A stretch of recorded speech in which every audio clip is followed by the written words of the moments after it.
Hello students, मैं Prince Kumar आप सभी को स्वागत करता हूं अपने परिवार यूटी रोजगार में। जितने भी विद्यार्थी हमारे किसी भी गवर्नमेंट जॉब की तैयारी कर रहे हो, किसी भी कॉम्पिटिटिव एग्ज़ाम की तैयारी कर रहे हो, अगर आपका एग्ज़ाम पेपर में रीजनिंग का सेशन होता है तो यह क्लास आप सभी के लिए most important and selected class होने वाला है, क्योंकि इस क्लास में जितना प्रश्न लिया गया है सभी प्रश्न आप सभी के एग्ज़ाम के पैटर्न पर आधारित है। तो इसलिए हर विद्यार्थी सभी प्रश्नों को बारीकता से अध्ययन करना, क्योंकि सभी प्रश्न आप सभी के एग्ज़ाम के पैटर्न पे आधारित है। इसलिए हर एक प्रश्न आप सभी को एग्ज़ाम में 100% हेल्पफुल साबित होगा। यह प्रश्न प्रैक्टिस के रूप में आप सभी को सभी प्रश्न रहेगा। अगर आप लोग ज़्यादा प्रश्नों पे प्रैक्टिस करोगे आपका नंबर ज़्यादा इंक्रीज होगा, और जब नंबर इंक्रीज होगा तो आपका 100% आपका सिलेक्शन होगा। लेकिन ये तब होगा जब आप लोग एग्ज़ाम के पैटर्न पे आधारित प्रश्नों से आप लोग प्रैक्टिस करोगे। समझ पा रहे हो हमारी बातों को? तो चलिए मैं शुरू करें। तो देखो, पहला प्रश्न समझना, आप लोग से क्या पूछना चाहता है आपका एग्जामिनर। देखो, पहला प्रश्न करा, यदि किसी सांकेतिक भाषा में इतना को इतना लिखा जाता है तो उसी इतना को उसी भाषा में आप लोग कैसे लिखोगे। और यह प्रश्न जो है क्या है, तो यह प्रश्न कोडिंग डिकोडिंग का प्रश्न है, वो भी अल्फ़ा वर्ड से। अब हमें जब अल्फ़ा वर्ड से ऐसे प्रश्न आ जाए ना, तो हमें किस लॉजिक को अप्लाई करना है। तो देखो, बहुत ही सिंपल तरीक़ा से हम सोचेंगे। हम यह सोचेंगे कि आखिर इतना से इतना लिखा तो लिखा कैसे। अगर हमें इसका लॉजिक पता चल जाए तो वही लॉजिक इसमें अप्लाई करके राइट आंसर हम प्राप्त नहीं कर लेंगे ना। तो देखो समझना, यहाँ पे क्या है भाई, एल है, ओ है, एस है और फिर क्या है, ई है। ठीक है, और इतना का कोड वर्ड क्या लिखा, तो इतना का कोड वर्ड लिखा एम लिखा, क्यू लिखा, वी लिखा और आई लिखा। इतना का कोड वर्ड लिखा। अब हमें ये सोचना होगा इतना से इतना लिखा तो किस लॉजिक का अप्लाई करके लिखा। तो इसको हम प्राप्त करने के लिए क्या करेंगे, तो सभी का अल्फ़ा वर्ड पोजीशन का प्रयोग करेंगे। यानी सभी का क्या करेंगे, तो अल्फ़ा वर्ड पोजीशन लिखेंगे। कैसे, तो इस तरह से देखो, एल का अल्फ़ा वर्ड पोजीशन कितना होता है, 12 होता है। ओ का कितना होता है भाई, 15 होता है। एस का कितना होता है, तो एस का 19 होता है। और ई का कितना होता है भाई, तो ई का 5 होता है। समझ पा रहे हो। अब देखो एम की बात करें तो एम का अल्फ़ा वर्ड पोजीशन 13, क्यू का 17 और वी का 22 और आई का कितना होता है, तो आई का 9।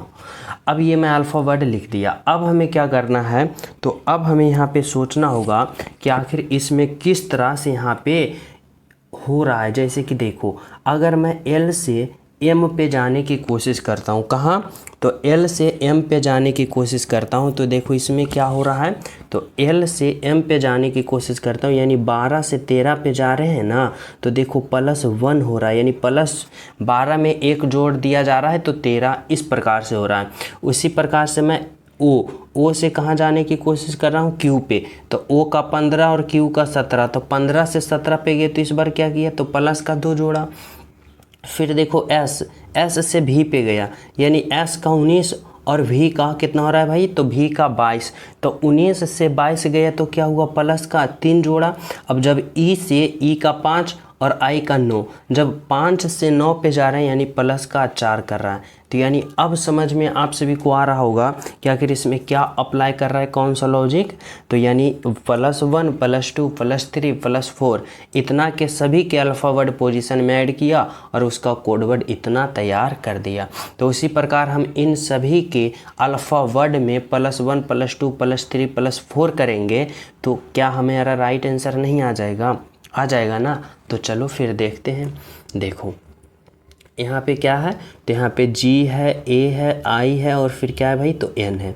अब हमें क्या करना है कि सभी के अल्फ़ा वर्ड पोजीशन में +1 +2 इस तरह से चलना है। तो सबसे पहले हम इसका अल्फ़ा वर्ड पोजीशन लिखेंगे, G का 7, A का 1 और I का 9 और फिर यहाँ पे क्या है भाई, तो N का 14। समझ पा रहे हो। अब हमें क्या करना है, तो अब हमें ये करना है कि पहले 7 में प्लस का 1 जोड़ेंगे, तो 7 में जब 1 जोड़ेंगे तो क्या आ जाएगा भाई, 8 आएगा। और 8 जो अल्फ़ा वर्ड पोजीशन होता है वह किसका होता है, तो 8 जो अल्फ़ा वर्ड पोजीशन होता है वह होता है H का। तो यहाँ पे क्या लिखेंगे, H। फिर देखो इस बार +1 जोड़े तो इस बार +2 जोड़ेंगे, तो 1 में 2 जोड़ेंगे 3 आएगा, और 3 जो अल्फ़ाबेट पोजीशन होता है वह किसका होता है, सी का, तो यहाँ पे सी होगा। इस बार हम क्या जोड़ेंगे, तो इस बार प्लस का 3 जोड़ेंगे, तो 9 और 3 12, और 12 जो होता है वो अल्फ़ाबेट पोजीशन एल का होता है। फिर देखो इस बार हम कितना जोड़ेंगे, तो इस बार हम 4 जोड़ेंगे, यानी 14 + का 4, 14 4 18, और 18 जो होता है वह आर का होता है। अब आप लोग बताओ कि कौन सा ऑप्शन में HCLR दिख रहा है भाई। तो देखो HCLR बोले तो ऑप्शन नंबर 4 में दिख रहा है आपका राइट आंसर, और बिल्कुल सही आंसर ऑप्शन नंबर 4। तो समझ पाए हो कि इसमें कौन सा लॉजिक अप्लाई करके यहाँ पे राइट आंसर प्राप्त हुआ है। बोलोगे बिल्कुल। क्या किया है भाई, तो सभी का अल्फ़ाबेट पोजीशन में +1 +2 +3 +4 के सीरीज में चला, और हमारा राइट आंसर ऑप्शन नंबर 4 आ गया, जो कि बिल्कुल सही है और बिल्कुल सत्य है। सभी विद्यार्थी को यहाँ तक क्लियर हो गया है।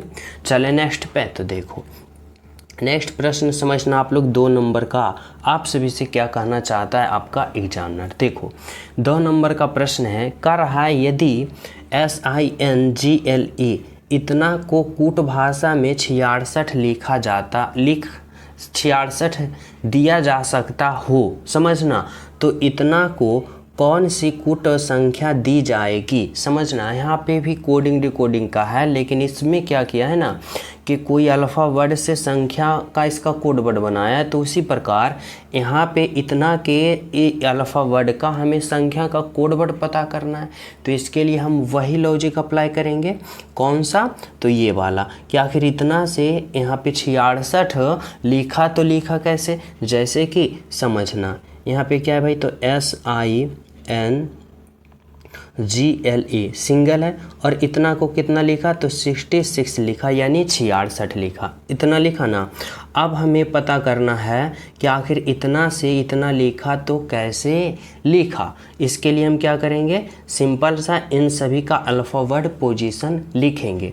जैसे देखो S का अल्फ़ाबेट पोजीशन कितना होता है भाई, 19, I का अल्फ़ाबेट पोजीशन 9, N का अल्फ़ाबेट पोजीशन 14, G का अल्फ़ाबेट पोजीशन 7, L का अल्फ़ाबेट पोजीशन 12, और E का अल्फ़ाबेट पोजीशन 5। अब हमें इन सभी संख्या से खेलने के बाद हमें क्या लाना चाहिए, 66 लाना चाहिए। तो हम किस प्रकार से यहाँ पे कैलकुलेशन कर सकते हैं, किस प्रकार से इस संख्याओं से खेल सकते हैं और 66 ला सकते हैं। तो देखो समझना, यहाँ पे अगर हम थोड़ा सा इस प्रकार से लॉजिक लगा सकते हैं। यहाँ पे देखो 66 है, 66 है, समझ पा रहे हो। अगर मैं इन सभी संख्या को क्या करता हूँ, इन सभी संख्या को जोड़ता हूँ, इन सभी संख्या को क्या करता हूँ, जोड़ता हूँ, यानी ऐड कर देता हूँ।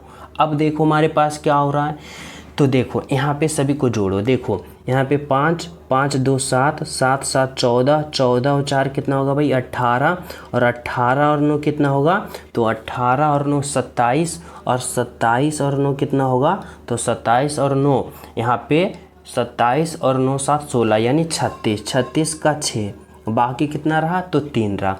फिर देखो यहाँ पे क्या है, 1 1 2 और 1 3, और बकाया 3 3 और 3 6, यानी देखो 66 आया, यानी 66 आया। बोलोगे जी सर आ गया। यानी क्या इसमें लॉजिक लगाया, आप लोग समझ पा रहे हो। तो बिल्कुल सभी का अल्फ़ाबेट पोजीशन लिखा और सभी को ऐड कर दिया, और यहाँ पे 66 इसका कोडवर्ड बना दिया। तो उसी प्रकार इन सभी को यहाँ पे सभी का अल्फ़ाबेट पोजीशन लिख के जोड़ देंगे, तो वही हमारा कोडवर्ड नहीं हो जाएगा, हो जाएगा ना। तो देखो समझना, यहाँ पे मैं इसको लिखता हूँ। जैसे क्या है, तो W है, फिर I है, फिर N है, फिर क्या है भाई, तो KLE, K है, L है, E है, इतना ही है, इतना ही है ना। अब हमें क्या करना है, इनका सभी का देखो यही वाला ना है। अब इनका क्या करना है, सभी का अल्फ़ाबेट पोजीशन हमें लिखना है। जैसे कि देखो यहाँ पे समझना, W का अल्फ़ाबेट पोजीशन कितना होता है भाई, तो 23, प्लस का I का 9, प्लस N का कितना होता है 14, प्लस K का 11, प्लस L का कितना होता है 12, और प्लस E का कितना होता है, तो E का 5। इतना अब हम क्या कर लिए, सभी का अल्फ़ाबेट पोजीशन लिख लिए। अब हमें क्या करना है ना, तो सभी को जोड़ना है, और जोड़ने के बाद जो हमारे पास आएगा ना, वही हमारा कोडवर्ड होगा ना। तो देखो जोड़ो, देखो 5 और 2 7, और 7 और 1 8, 8 और 4 12, और 12 और 9 कितना होगा भाई, तो 12 और 9, 9 और 2 11, तो 12 9 21, और 21 और 3 कितना होगा, तो 21 और 3 यहाँ पे 24, और 24 का 4, बाकी कितना रहा, तो बाकी 2 रहा, 2 रहा। अब देखो 1 1 2 1 3, और 3 और 2 5, और 5 और 2 7, यानी कितना आया, तो 74, यानी 74 आया। कितना आया भाई, 74, यानी हमारा राइट आंसर जो होगा वह क्या होगा, तो ऑप्शन नंबर 3 होगा, जो कि बिल्कुल सही है। यानी क्या किया इसमें, तो सभी का अल्फ़ाबेट पोजीशन लिखा, जोड़ दिया, जो आया वही कोडवर्ड इसका तैयार हो गया।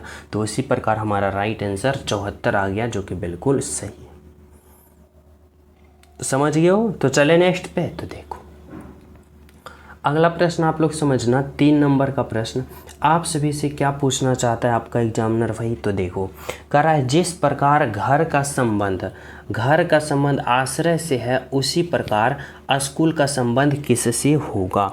अब आप सभी को बताना होगा कि जिस प्रकार घर का संबंध जो है ना किससे है, तो आश्रय से है, उसी प्रकार स्कूल का संबंध किससे होगा। तो देखो हमें इस तरह से सोचना होगा, इस तरह से समझना होगा कि घर और आश्रय यानी दोनों का संबंध क्या है। तो देखो अगर हम बात करें घर, तो घर क्या चीज़ होता है भाई, तो आश्रय लेने के लिए, यानी क्या होता है, घर जो होता है वह क्या चीज़ लेने के लिए होता है, तो आश्रय लेने के लिए, यानी क्या, निवास करने के लिए, वही ना होता है आश्रय, यानी रहने के लिए। उसी प्रकार हम बात करें तो स्कूल जो होता है वह क्या चीज़ लेने के लिए होता है, तो स्कूल जो होता है वर्ग लेने के लिए नहीं, विद्यार्थी लेने के लिए नहीं, शिक्षण लेने के लिए नहीं, क्या, तो शिक्षा लेने के लिए। जिस प्रकार घर में हम आश्रय लेते हैं, तो इसी प्रकार स्कूल में हम क्या लेते हैं, तो शिक्षा लेते हैं।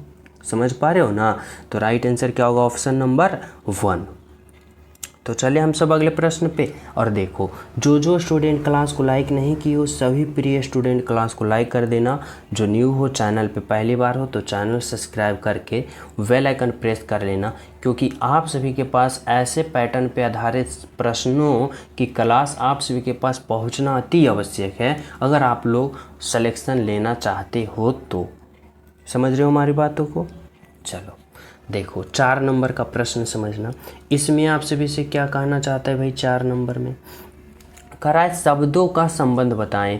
इस बार आप सभी को यहाँ पे सोचना होगा इस प्रकार से कि देखो सी और जी से ई आई जिस प्रकार बना है ना, तो एफ जे से उसी प्रकार यहाँ पे क्या होगा, आप लोग को बताना होगा और सोचना समझना होगा। कैसे सोचोगे, समझ पाओगे भाई। तो देखो हमें ये सोचना है, इतना से इतना बना तो कैसे बना, इसके लिए हम क्या करेंगे, तो सिंपल सा इनका अल्फ़ाबेट पोजीशन लिखेंगे। सी का 3, जी का 7, ई का 5 और आई का 9 लिख दिए। अब हमें क्या करना है, तो इस तरह से सोचना है। देखो सी से अगर मैं ई पे जाता हूँ, यानी सी का 3 और ई का 5, अगर मैं 3 से 5 पे जा रहा हूँ तो प्लस का 2 किया, यानी सी से जब हम अगले पद निकालने की कोशिश किए तो सी का अल्फ़ाबेट पोजीशन में 2 जोड़े, यानी 3 में 2 जोड़े तो 5 आया ना। उसी प्रकार देखो एफ का अल्फ़ाबेट पोजीशन 6 होता है। जब 6 से हम अगले पद निकालेंगे तो इसमें क्या करेंगे, तो इसमें भी हम अगले पद निकालने के लिए देखो इसमें +2 जोड़े तो इसमें भी +2 जोड़ेंगे। तो 6 में जब प्लस का 2 जोड़ेंगे तो 6 और 2 कितना होगा, तो 6 और 2 8, और 8 जो होता है वह अल्फ़ाबेट पोजीशन किसका होता है भाई, तो 8 जो होता है वह एच का, तो यहाँ पे क्या होगा, एच होगा ना। अब उसी प्रकार हम क्या करेंगे, तो जी से हम कहाँ पे जाएंगे, आई पे।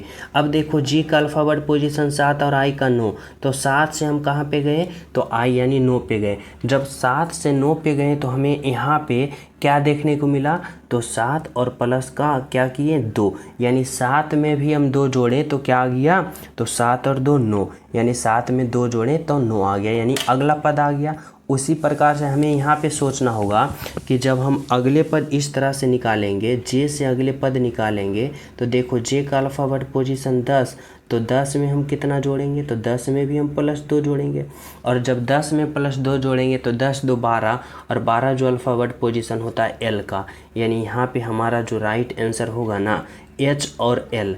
एच और एल जो देखो कौन सा ऑप्शन में है, तो ऑप्शन नंबर 1 में, यानी आपका राइट आंसर जो है वह क्या है भाई, तो ऑप्शन नंबर होगा जो आपका ऑप्शन नंबर 1। क्या होगा, ऑप्शन नंबर 1 होगा, जो कि क्या है, तो यहाँ पे H और L है, बिल्कुल सही है। समझ पा रहे हो? तो चलिए अब हम अगले प्रश्नों पे।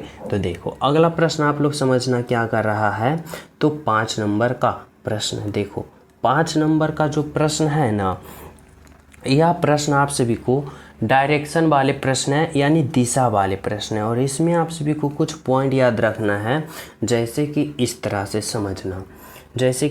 समझना, कि ऊपर की ओर मैं उत्तर कहता हूँ, नीचे की ओर मैं दक्षिण कहता हूँ, इधर को मैं पूरब कहता हूँ और इधर को मैं क्या कहता हूँ, तो इधर को मैं पश्चिम कहता हूँ।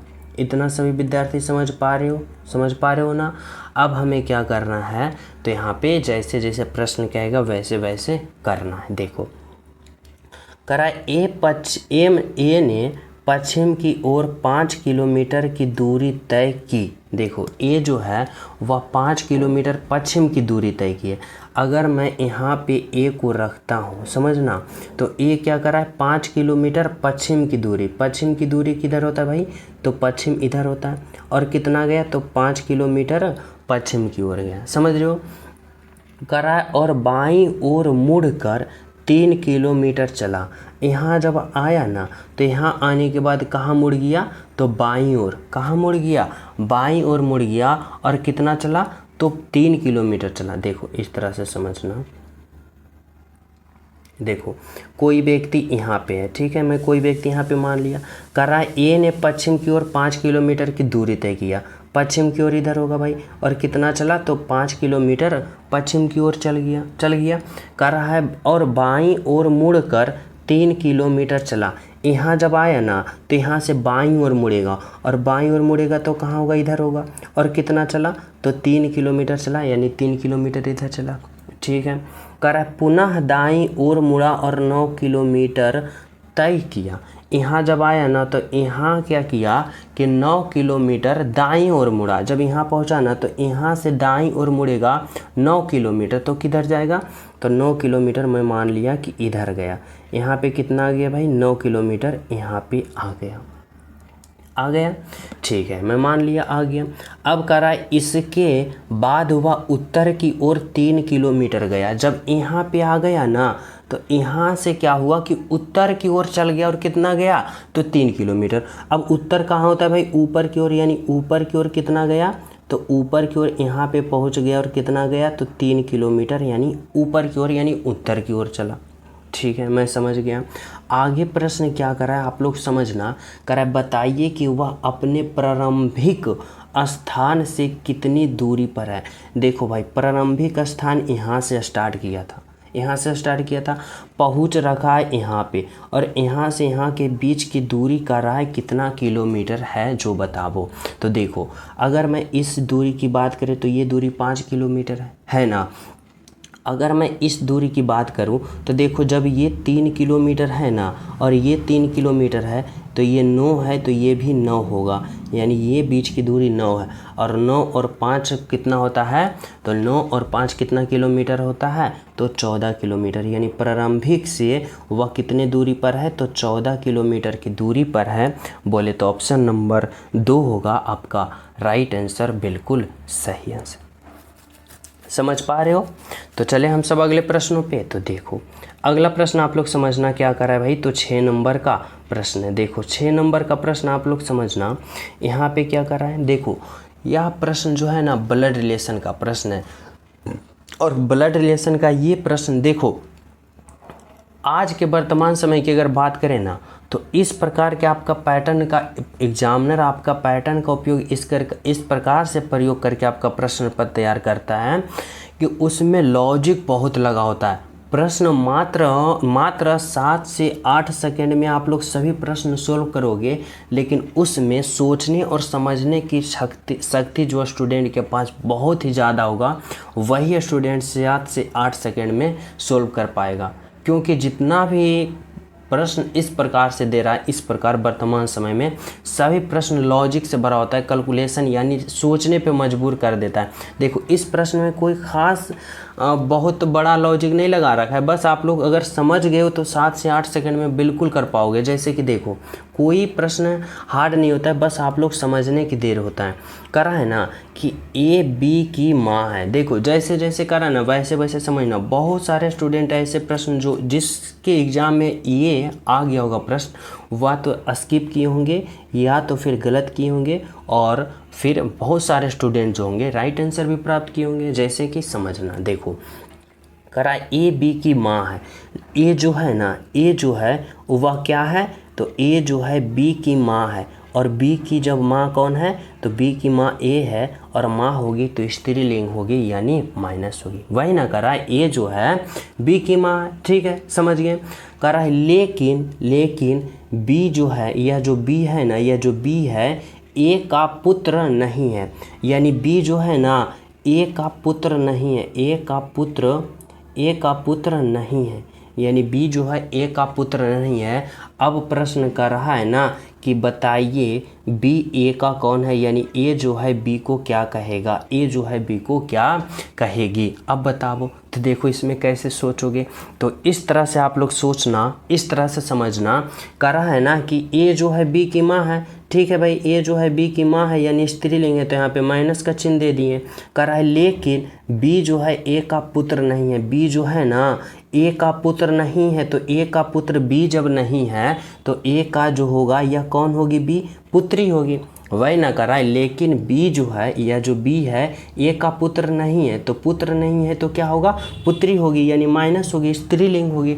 अब कह रहा है कि बताए कि बी ए का कौन है, यानी ए जो है बी को क्या कहेगी भाई, तो ए जो है बी को पुत्री कहेगी यानी ऑप्शन नंबर 4 कहेगी। तो देखो यहाँ पे बहुत सारे स्टूडेंट कंफ्यूज हो जाएंगे, लेकिन जब यहाँ पे थोड़ा सा अपने दिमाग को यहाँ पे इस तरह से सोचोगे, राइट आंसर बिल्कुल आ जाएगा, समझ रहे हो। और आज के पैटर्न में, वर्तमान समय के एग्ज़ाम के पैटर्न में ऐसे ही प्रश्न आ रहे हैं जो कि लॉजिक से भरपूर है, लेकिन कैलकुलेशन बहुत ही सिंपल है, समझ गए हो। चले नेक्स्ट पे, तो देखो समझना, यहाँ पे 7 नंबर का प्रश्न देखो, इसमें क्या करा भाई, 7 नंबर का जो प्रश्न है ना, इसमें करा है नीचे दिए गए अंक क्रमशः ऐसे कितने 3 हैं, यानी ऐसे कितने 3 हैं जिसके ठीक पहले 6 है, यानी इसके ठीक पहले क्या होना चाहिए, 6 होना चाहिए, लेकिन ठीक बाद 7 नहीं, यानी इसके ठीक बाद 7 नहीं होना चाहिए,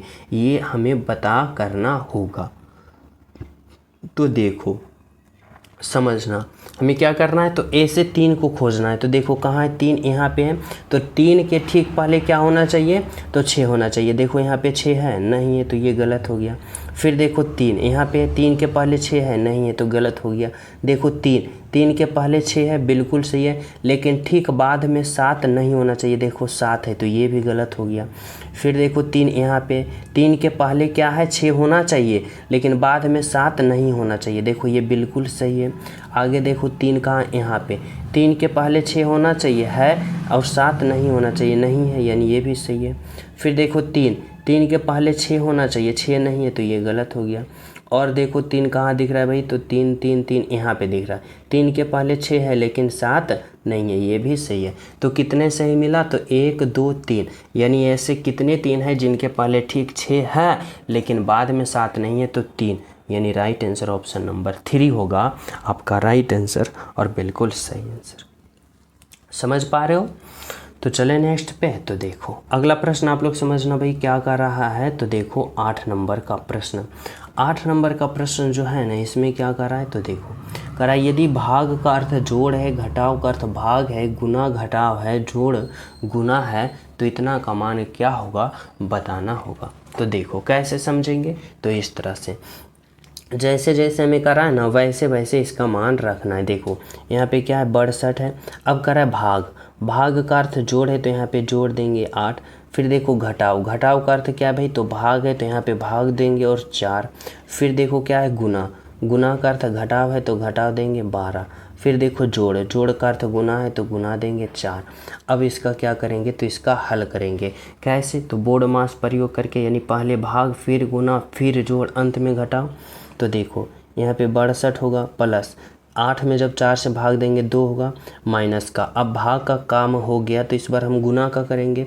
तो 12 गुने का 4 कितना होगा, 12 का 48, यानी यहाँ पे 48 होगा।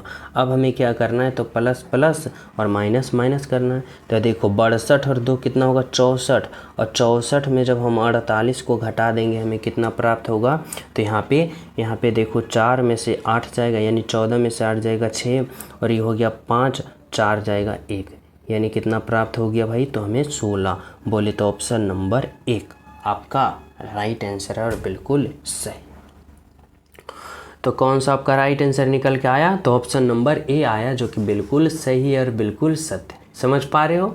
तो चलिए हम सब अगले प्रश्नों पे। तो देखो अगला प्रश्न आप लोग समझना, यहाँ पे 9 नंबर का प्रश्न क्या कहना चाहता है आपसे विषय और किस प्रकार कहना चाहता है। देखो करा श्रृंखला को पूर्ण करें, यानी बताना है यहाँ पे क्या होगा। तो देखो सबसे पहले जब भी सीरीज वाले प्रश्न आए ना, तो देखना आखिर यह सीरीज किस प्रकार का है। तो बोलोगे सर यह जो सीरीज है ना, नंबर सीरीज है, संख्या का सीरीज है, और जब संख्या का सीरीज होगा तो इसमें देखना सीरीज किस प्रकार का है। तो बोलोगे सर धीरे धीरे इंक्रीज हो रहा है, यानी धीरे धीरे बढ़ते हुए सीरीज है।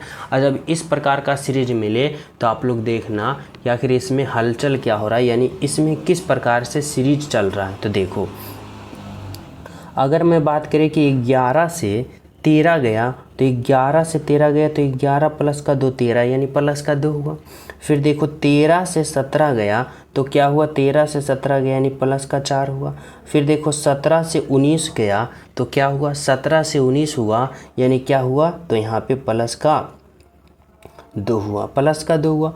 फिर 19 से 23 गया, यानी 19 से 23 हुआ तो क्या हुआ, तो 19 से 23 हुआ, यानी प्लस का 4 हुआ। फिर देखो 23 से 25 गया, यानी 23 से 25 गया तो क्या हुआ, तो प्लस का 2 हुआ, प्लस का 2 हुआ। अब उसी प्रकार जब हम अगले पद निकालने की कोशिश करेंगे तो क्या करेंगे, तो देखो हमें इस तरह से सोचना होगा, समझना होगा, प्लस का 2 प्लस 4 प्लस 2 प्लस 4 प्लस 2, तो इस बार क्या होना चाहिए, प्लस 4। यही सीरीज में चल रहा है। तो देखो 25 में जब 4 को जोड़ेंगे तो 25 और 4 29 होगा। बोले तो ऑप्शन नंबर 2 होगा हमारा राइट आंसर और बिल्कुल सही आंसर। क्या होगा, ऑप्शन नंबर 2 बिल्कुल सही आंसर। समझ पा रहे हो, समझ रहे हो ना। तो चले हम सब अगले प्रश्नों पे। तो देखो अगला प्रश्न आप लोग समझना क्या कर रहा है भाई, तो 10 नंबर का प्रश्न। देखो 10 नंबर का प्रश्न क्या कर रहा है यहाँ पे, डॉक्टर, पुरुष और कलाकार, यानी आप सभी को बताना होगा कि डॉक्टर, पुरुष और कलाकार, यानी कौन सा ऑप्शन का आप लोग चयन करोगे, कौन सा ऑप्शन का आप लोग चयन करोगे, ताकि इन तीनों का एक साथ क्या हो जाए, एक साथ सही संबंध बता पाए।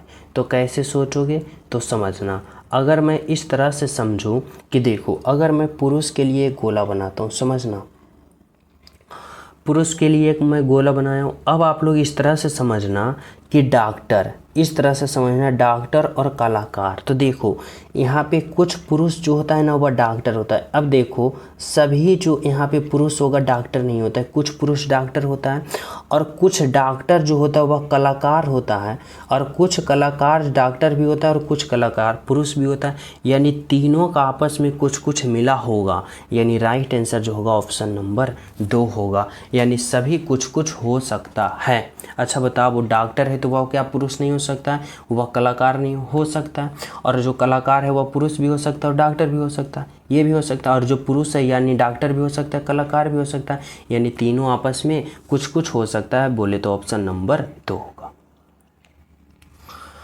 समझ रहे हो यहाँ तक। तो चले नेक्स्ट पे। तो देखो 11 नंबर का प्रश्न समझना भाई क्या कर रहा है। देखो 11 नंबर का जो प्रश्न है ना, कथन और निष्कर्ष वाले प्रश्न है, इसमें हमें क्या करना है, तो जैसे जैसे कहेगा वैसे वैसे करना है। देखो यहाँ पे क्या कर रहा है, तो यहाँ पे कर रहा है कथन 1 कर रहा है सभी कलम कुत्ते हैं, यानी जितने भी पेन है, यानी जितने भी कलम है वह सभी कलम क्या है, तो सभी कलम कुत्ते, यानी सभी यहाँ पे डॉग है, सभी कलम क्या है, डॉग है। मैं इस तरह से लिख रहा हूँ, ठीक है, समझ पा रहे हो। अब कर रहा है ना कि कुछ कलम हल्के हैं, यानी पेन का कुछ भाग जो है ना, पेन का कुछ भाग क्या है, तो पेन का कुछ भाग हल्के हैं, क्या है, हल्के हैं। पेन का कुछ भाग क्या है, हल्के हैं, समझ पा रहे हो।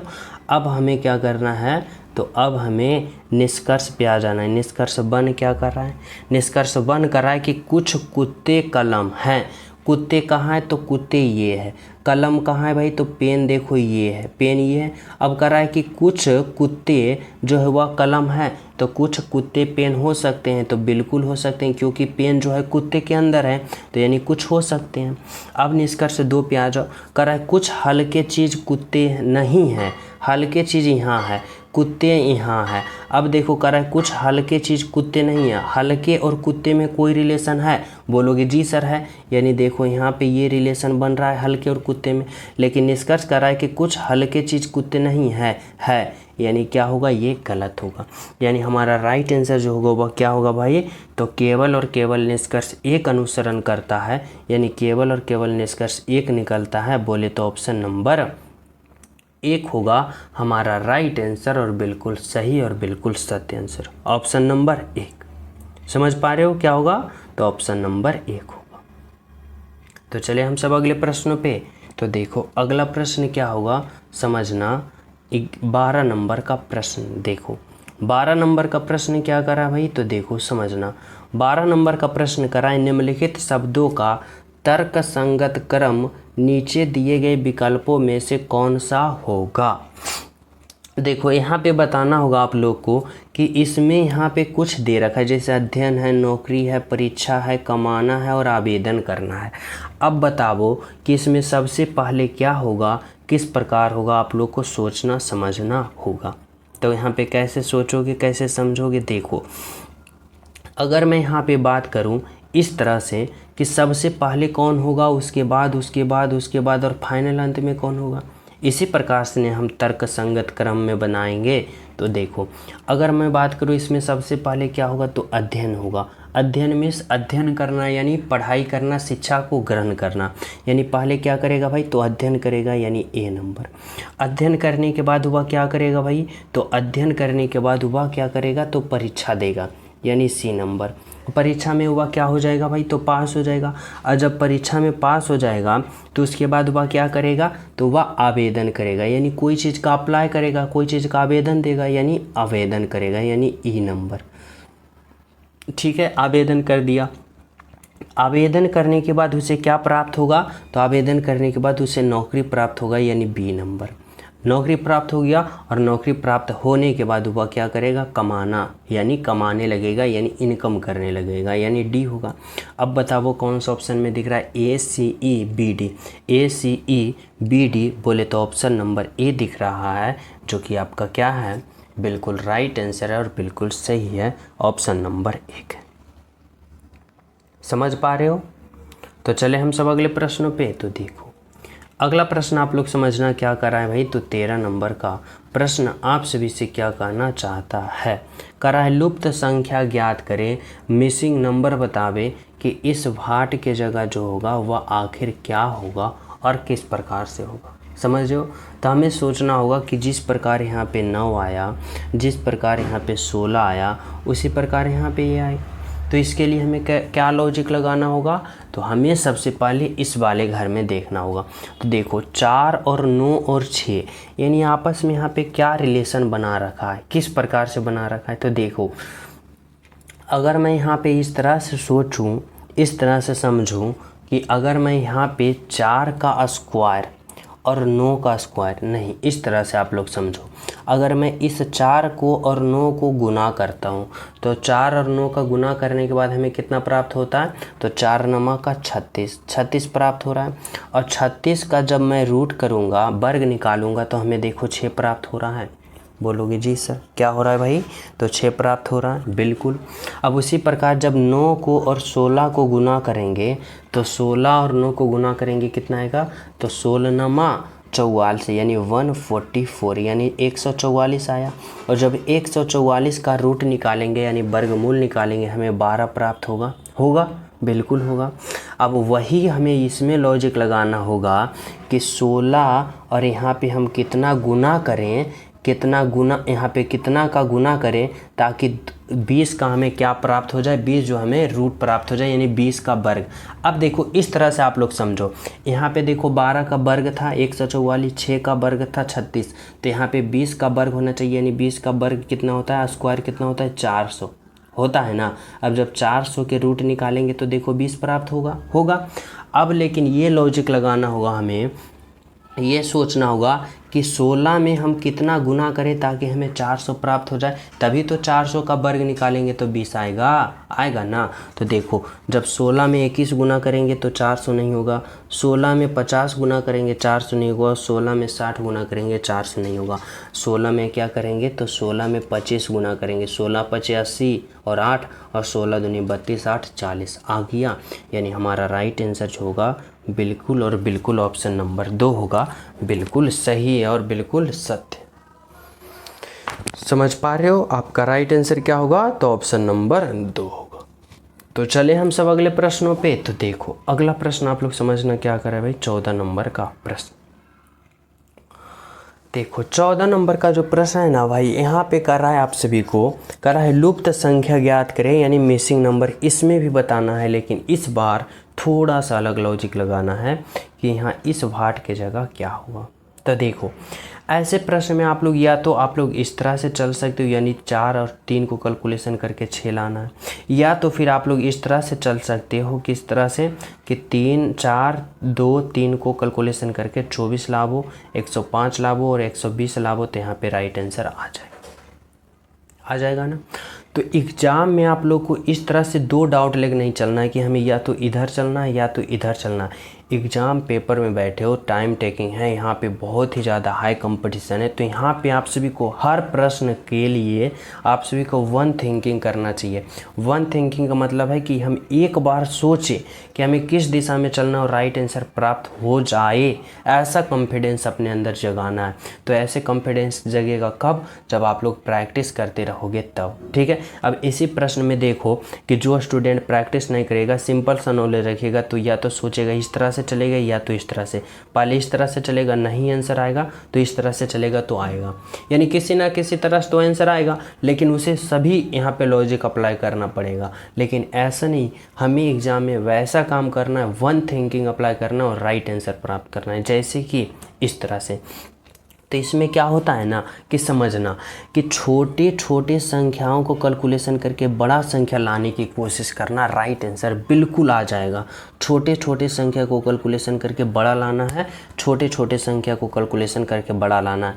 अब आप लोग समझ पा रहे हो कि इस प्रश्न में हमें इस तरह से चलना है और राइट आंसर आना है। तो देखो कैसे समझना, अगर मैं यहाँ पे 4 2 3 को आपस में हम कैलकुलेशन करके क्या लावे 24, तो कैसे होगा समझना। देखो अगर मैं 4 2 3 को आपस में इस तरह से यहाँ पे कैलकुलेशन करें कि हमें 24 आ जाए, तो कैसे करेंगे। तो देखो 4 दूना का 8 और 8 तिया का 24, 8 तिया का कितना होता है 24। देखो यहाँ पे 24 है, बिल्कुल है। यानी क्या किया, तो यहाँ पे इन तीनों को आपस में गुना किया और ये 24 आ गया।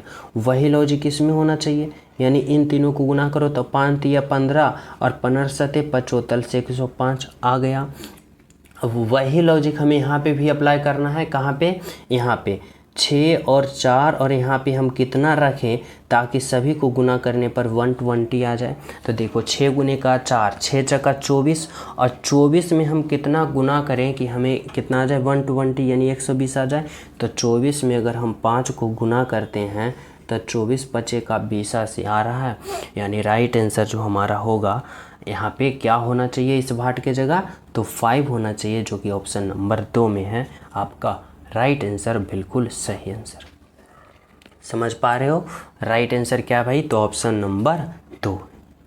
तो चले हम सब अगले प्रश्नों पे। तो देखो अगला प्रश्न आप लोग समझना क्या कर रहा है। तो देखो यहाँ पे समझना 15 नंबर का प्रश्न। देखो मैं क्या बता चुका हूँ कि सभी प्रश्न आप सभी के लिए एग्जाम के पैटर्न पे आधारित है, इम्पोर्टेंट है, एक भी प्रश्न को मिस ना करना। देखो आज के ज़माने वर्तमान समय में अगर हम बात करें ना, तो क्या पैटर्न उपयोग कर रहा है एग्जामिनर, वही कर रहा है कि यहाँ पे लॉजिक कम लगा रहा है, लॉजिक ज़्यादा लगा रहा है, कैलकुलेशन कम दे रहा है। यानी आप सभी को थोड़ा सा अपने माइंड से खेलना पड़ेगा, तभी राइट आंसर प्राप्त कर पाओगे। जैसे इस प्रश्न में देखो, यह प्रश्न कैलेंडर का है, समझना बहुत ही सिंपल है। बस आप लोग अगर सोचने की क्षमता है, सोच लिए हो तो राइट आंसर आ जाएगा। लेकिन सोचोगे कैसे? जब आप लोग बार बार प्रैक्टिस करोगे। जैसे कि देखो, करा यदि परसों मंगलवार था तो अगले कल के ठीक बाद कौन सा दिन होगा। देखो बहुत सारे स्टूडेंट प्रश्न पढ़ने के साथ ही कंफ्यूज हो गए होंगे। जब पढ़ने से पहले ही कंफ्यूज हो जाओगे तो सोल्व कैसे करोगे? तो इसके लिए आप लोग धैर्य बनाना चाहिए, प्रश्नों को देखना चाहिए। पहले आप लोग प्रश्नों को देखो, फिर समझो, उसके बाद सोल्व करो। जैसे कि देखो, यहाँ पे सबसे पहले मेन पॉइंट आप सभी को पकड़ना ये है कि कह रहा है ना कि यदि परसों मंगलवार था, तो इस तरह से प्रश्न आ जाए ना कि परसों या फिर कल या फिर आने वाले दिन या जाने वाले दिन ऐसा हो, तो सबसे पहले आप लोग आज लिखना, यानी टुडे, समझना आज। ठीक है, यहाँ पे आज लिख दियो, टुडे लिख दियो, ये हो गया। अब क्या कर रहा है प्रश्न, जो समझना कर रहा है, यदि परसों मंगलवार था, तो देखो परसों इस तरह से भी होता है कि आज के इस तरफ भी परसों होता है और आज के इस तरफ भी होता है। यानी आज के अगले दिन को कल कहा जाता है और कल के अगले दिन को परसों कहा जाता है। ठीक है, और यहाँ पे आज से यहाँ पे इस दिन को भी कल कहा जाता है और इस दिन को भी परसों कहा जाता है। अब यहाँ पे बहुत सारे स्टूडेंट होगा तो बोलेगा कि यदि परसों मंगलवार था तो हम परसों इसको ले कि इसको ले, समझना यही मेन पॉइंट है। अगर ये पॉइंट समझिए तो यहाँ पे ये प्रश्न बिल्कुल सेकेंडों में सॉल्व कर दोगे। तो देखो यहाँ पे ये पॉइंट समझना, कर यदि परसों मंगलवार था, यहाँ पे देखो था मतलब क्या हुआ, था जब होगा ना तो इस तरफ चलोगे यानी कि इस तरफ, और बोलेगा है तो है यानी कि किस तरफ चलोगे, इस तरफ। यानी है मतलब आने वाले है और था मतलब बीत गया उसी को नहीं कहते हो था। तो यानी क्या कर रहा है प्रश्न, जो समझना, प्रश्न करा यदि परसों मंगलवार था, यानी आज, कल और परसों, ये परसों जो था ना वह क्या था भाई, तो मंगलवार था। यानी यहाँ पे क्या होगा, मंगलवार। ये जो था ना ये मंगलवार था। ठीक है, तो कह रहा है अगले कल, यानी कल के बाद कौन सा दिन होगा। ये करा है होगा, था नहीं, क्या करा है होगा। यानी इधर चलेंगे, अब इधर चलेंगे तो क्या करा है, तो अगले कल, यानी ये आज हुआ और ये कल हुआ, और कह रहा है ना कि अगले कल के ठीक बाद, यानी ये जो कल हुआ और कल के ठीक बाद, यानी ये वाला जो होगा ना, ये वाला कौन सा दिन होगा ये बताना होगा आप सभी को। तो देखो कैसे करोगे, तो देखो ये जब मंगलवार हुआ तो ये क्या होगा भाई, मंगलवार के बाद वाले के दिन क्या कहते हो, तो बुधवार कहते हो। और ये बुध हुआ तो फिर ये क्या होगा, गुरुवार होगा। और गुरुवार ये क्या होगा भाई, तो ये होगा शुक्रवार होगा। और ये क्या होगा, तो ये होगा शनिवार। क्या होगा, तो शनिवार। यानी यदि परसों मंगलवार था, यानी आज, कल, परसों क्या था, मंगलवार था, तो अगले कल यानी आज के बाद वाले के दिन को क्या कहते हैं, कल कहते हैं। और कल के ठीक बाद वाले दिन, यानी कल के ठीक बाद वाले दिन कौन सा है, तो देखो शनिवार है। बोले तो ऑप्शन नंबर 4 है। समझ पा रहे हो? तो इन प्रश्नों में आप लोग को इस तरह से समझना होगा और राइट आंसर प्राप्त करना होगा। सभी विद्यार्थी समझ गए, किसी को कोई डाउट नहीं है? तो चले नेक्स्ट पे। तो देखो अगला प्रश्न आप लोग समझना क्या कर रहा है भाई, तो यहाँ पे 16 नंबर का प्रश्न देखो। 16 नंबर का प्रश्न कर रहा है कि जब 4 गोले नीचे की ओर होंगे तो फलक पर कितने गोले होंगे। यानी इस प्रश्न का कहने का मतलब है ना कि यहाँ पे 2 पासा दे रखा है और 4 गोले के विपरीत वाले फलक आप सभी को प्राप्त करना है। यानी विपरीत जो फलक होगा, उल्टे वाले फलक पे कितने गोले होंगे। तो देखो यहाँ पे सबसे पहले यहाँ पे इस तरह से समझना कि यहाँ पे 2 पासा दे रखा है और इनकी कुछ इस प्रकार से स्थितियाँ दे रखा है। पासा की कुछ स्थितियां दे रखा है। अब करा है 4 गोले, यानी 4 गोले के विपरीत वाले फलक का पता करें कि उस पर कितने गोले होंगे। जब भी ऐसा प्रश्न आ जाए ना तो आप लोग सिंपल से देखना कि इन 2 पासों में जो कॉमन स्थिति है वह क्या है, यानी कॉमन स्थिति को हमें चयन करना है।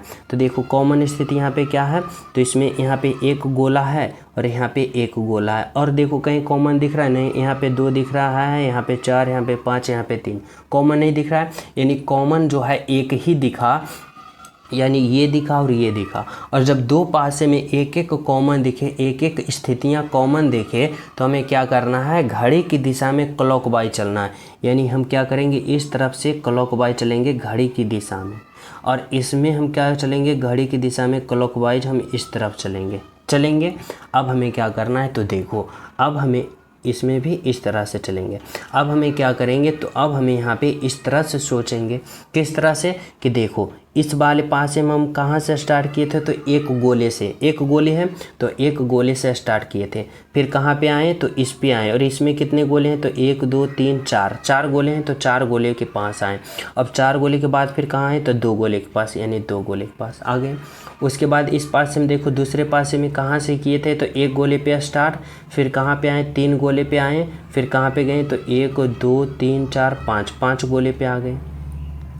अब यहाँ पे क्या होता है ना, समझना, 2 के विपरीत 5 होगा, यानी 2 गोले के विपरीत 5 और 5 गोले के विपरीत 2, 4 गोले के विपरीत 3 और 3 गोले के विपरीत 4 होगा। और 1 गोले के विपरीत फिर बोलोगे यहाँ पे क्या होगा सर? तो देखो, यहाँ पे आपका एग्जाम ना जो पूछ रखा है ना कि 4 गोले के विपरीत है, तो देखो यहाँ पे समझना, 4 गोले के विपरीत कराए ना, 4 गोले के नीचे की ओर होंगे, फलक पर कितने गोले होंगे, यानी 4 के विपरीत बताना है। तो देखो 4 का विपरीत 3 है, यानी आपका राइट जो आंसर होगा वह 3 होगा, यानी 4 का विपरीत 3 होगा। ये आपका राइट आंसर है।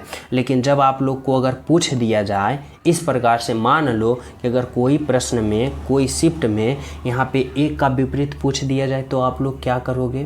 तो देखो, इसमें आप लोग थोड़ा सा माइंड से खेलोगे कि आप लोग समझना कि एक पासे जो होता है उसमें कितने गोले स्थितियाँ होते हैं, यानी कितने गोले की स्थितियाँ होते हैं। तो 1 गोला होता है, 2 गोला, 3 गोला, 4 गोला, 5 गोला, 6 गोला, यानी किसी न किसी फलक पे ये होता है, यानी किसी न किसी फलक पे 1 गोला होता है, किसी फलक पे 2 गोला, 3 गोला, 4 गोला, 6 गोला। अब 6 गोला से भी ज़्यादा कोई फलक पे होता है? नहीं ना होता है। तो अब यहाँ पे सोचो कि 2 का अप्लाई किए हो, 5 किए हो, 4 किए हो, 3 किए हो, 1 किए हो, तो कौन सा गोला बच रहा है? तो 6 गोला वाला बच रहा है, यानी 1 का विपरीत 6 होगा और 6 का विपरीत 1 होगा। लेकिन इस प्रश्न में आपको ये नहीं पूछा है, बल्कि पूछा है कि 4 के विपरीत क्या होगा। तो 4 का विपरीत देखो 3 मिला, आपका राइट आंसर ऑप्शन नंबर 1 होगा, जो कि बिल्कुल सही और बिल्कुल सत्य। समझ पा रहे हो? आपका राइट आंसर क्या होगा भाई? तो ऑप्शन नंबर 1 होगा आपका राइट आंसर। तो चले अगले प्रश्नों पे। तो देखो, अगला प्रश्न आप लोग समझना, 17 नंबर का प्रश्न क्या कर रहा है और कैसे कर रहा है समझना। देखो 17 नंबर का प्रश्न जो है ना, सीटिंग अरेंजमेंट का। यहाँ भी बहुत सारे स्टूडेंट फंस जाते हैं, बस प्रश्न को देखते हैं सीटिंग अरेंजमेंट, बस स्किप मार देते हैं या फिर गलत कर देते हैं। लेकिन करना नहीं, बस आप लोग समझो कि आखिर इसमें हम कर कैसे सकते हैं। देखो कर रहा है ना कि 6 विद्यार्थी एक कतार में बैठे हैं। सबसे पहले 6 विद्यार्थी को बैठाबो, 1 2 3 4 5 और 6 विद्यार्थी को मैं बैठा दिया। अब देखो प्रश्न को आप लोग पढ़ो और समझो क्या कर रहा है। कर रहा है पी, ई और आई के बीच में बैठा है। देखो स्टार्ट कहाँ से करना है ये भी मैं बताऊंगा, पहले आप लोग को प्रश्न को पढ़ो।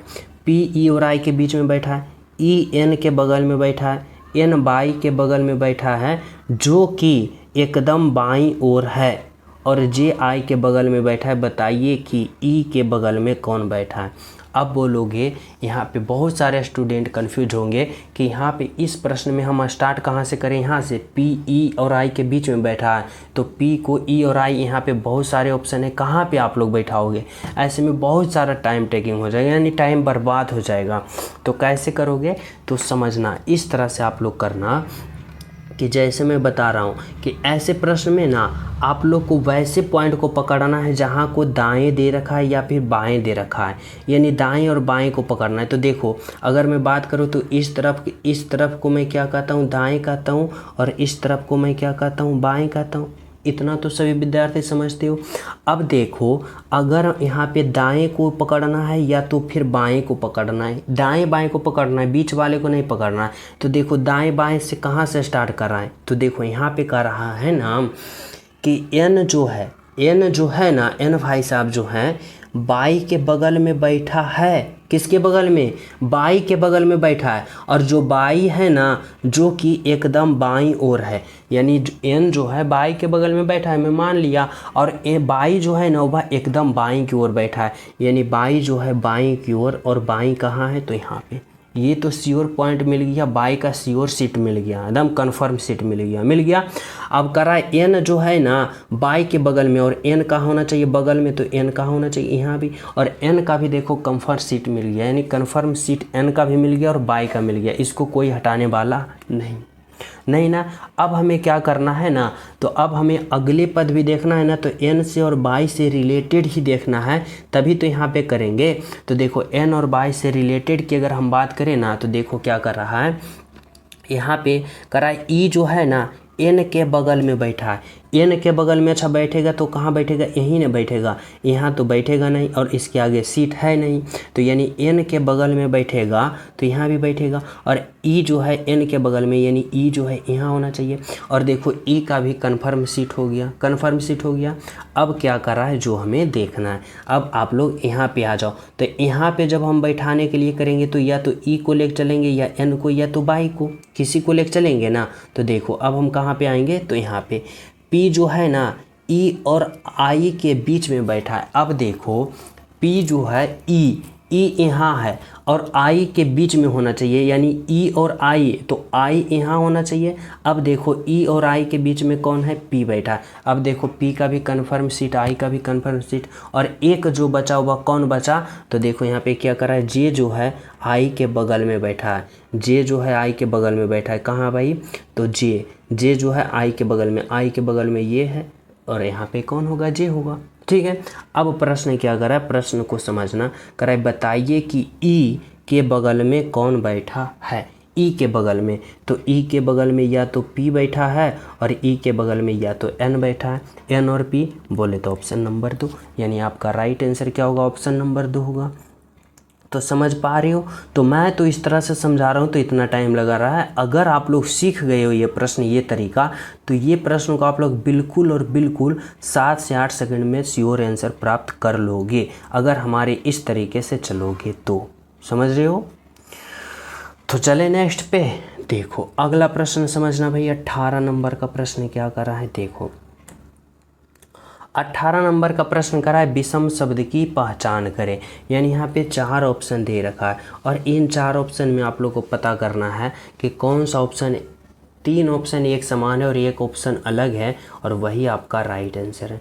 कैसे सोचोगे? तो इस तरह से समझना। देखो अगर मैं बात करें यहाँ पे, तालाब है, दरिया है, झील है, नहर है, तो देखो दरिया की बात करें, झील की बात करें और नहर की बात करें, तो इसमें क्या होता है ना कि जो जल होता है वह बहता हुआ होता है, यानी बहाव होता है। जल का क्या होता है? बहाव होता है, बहते हुए रहता है जल।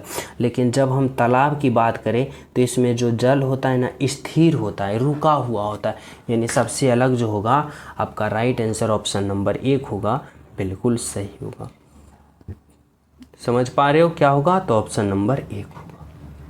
तो चले हम सब अगले प्रश्नों पे। तो देखो अगला प्रश्न आप लोग समझना, यहाँ पे क्या कर रहा है, तो 19 नंबर का प्रश्न कर रहा है 42 छात्रों की कक्षा में कंचन का क्रमांक ऊपर से 16वां है, तो उसका क्रमांक अंत से कितना होगा। तो देखो यहाँ पे समझना, जब भी ऐसा प्रश्न आ जाए ना, तो आप लोग बिल्कुल सिंपल यहाँ पे ट्रिक अप्लाई करना कि कुल विद्यार्थी यानी टोटल स्टूडेंट बराबर क्या होता है, तो टोटल स्टूडेंट बराबर होता है ऊपर का प्लस नीचे का, ऊपर प्लस नीचे, और फिर क्या होता है माइनस का 1। ठीक है। अब देखो कुल विद्यार्थी, कुल छात्र कितना है भाई? 42। अब कर रहा है ना कंचन का क्रमांक ऊपर से 16वां, ऊपर से कितना स्थान पे कंचन? 16वां, और हमें क्या करना है नीचे से प्राप्त करना है, और माइनस का 1 होगा। अब देखो ये जो माइनस का 1 है इधर आके क्या हो जाएगा? प्लस का 1, तो 42 में एक जुड़ जाएगा, क्या हो जाएगा? 43, और ये जो 16 है प्लस में इधर आ जाएगा, क्या हो जाएगा? माइनस में, और हमें क्या प्राप्त हो जाएगा? नीचे वाले स्थान हमें प्राप्त हो जाएगा। अब देखो जब हम 43 में 16 को घटाए देंगे तो हमें कितना प्राप्त होगा? तो यहाँ पे 7 हो जाएगा, और ये फिर हो जाएगा 2, यानी नीचे से जो होगा कंचन का स्थान कितना होगा भाई, तो 27वां होगा, यानी बोले तो ऑप्शन नंबर 4 होगा आपका राइट आंसर और बिल्कुल सही आंसर। समझ पा रहे हो? तो चले नेक्स्ट पे। तो देखो 20 नंबर का प्रश्न समझना। देखो 20 नंबर का जो प्रश्न है ना, करा श्रृंखला को पूर्ण करें, और यह प्रश्न मैं आप सभी को होमवर्क के रूप में देना चाहता हूँ। बताना नंबर सीरीज वाले प्रश्न है, बहुत ही सिंपल, बहुत ही आसान है कि इस भाट के जगह जो होगा ना आखिर क्या होगा, किस प्रकार से होगा। राइट आंसर सभी विद्यार्थी ईमानदारी पूर्वक कमेंट में ज़रूर करना। और जो न्यू स्टूडेंट हो क्लास को क्या करना, ज़्यादा से ज़्यादा लाइक करना, ज़्यादा से ज़्यादा शेयर करना और चैनल को सब्सक्राइब जरूर कर लेना, ताकि हर क्लास का नोटिफिकेशन आप सभी को टाइम टू टाइम मिलता रहे। और अंत में प्यारा सा कमेंट जरूर करना इस क्लास के बारे में। तो मिलते हैं आप सभी को अगले क्लास में, जब तक सभी को हमारे तरफ से जय हिंद।